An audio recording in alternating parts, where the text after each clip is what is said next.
Bonjour Jean, Bonjour Marie. on entend beaucoup parler du naturel pour des cosmétiques. Et pour certaines personnes, c'est associé au terme arnaque. Alors comment peut-on s'y retrouver? Bon, alors je vais tout d'abord essayer de définir ce que l'on entend par naturel et ce que l'on sous-entend.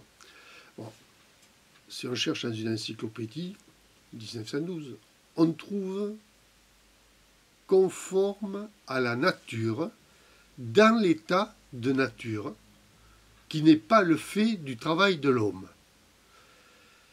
Alors prenons un exemple. On prend une olive, elle est naturelle.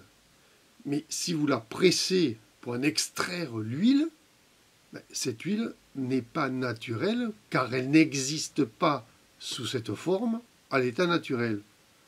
Par définition, elle est d'origine naturelle. Or, dans ce cas, nous considérons que cette huile est naturelle.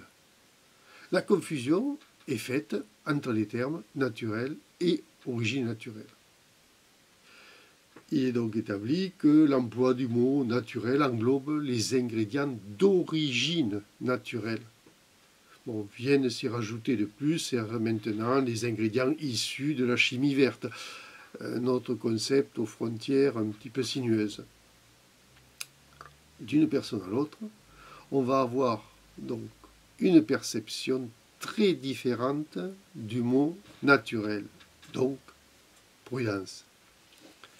Alors comment cela se passe pour les produits cosmétiques? Alors, c'est devenu très difficile depuis que la dernière réglementation internationale n'exclut plus les dérivés de pétrole ainsi que les OGM de la définition du naturel. Car d'origine naturelle. Cherchez l'erreur.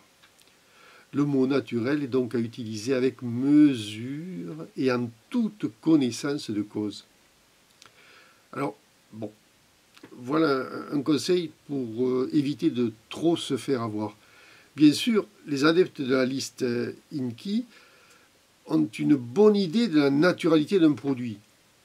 Dans cette nomenclature, les noms latins sont rassurants, car ils sont réservés aux plantes.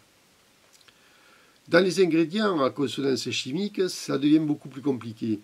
Il faut arriver à différencier les molécules purement de synthèse chimique et d'autres tirées du végétal. Par exemple, si vous utilisez un extrait de plante dont la concentration en actif est garantie, c'est-à-dire que l'on utilise un extrait titré, la réglementation prévoit de substituer le nom de la plante par la molécule titrée, c'est-à-dire par son nom chimique.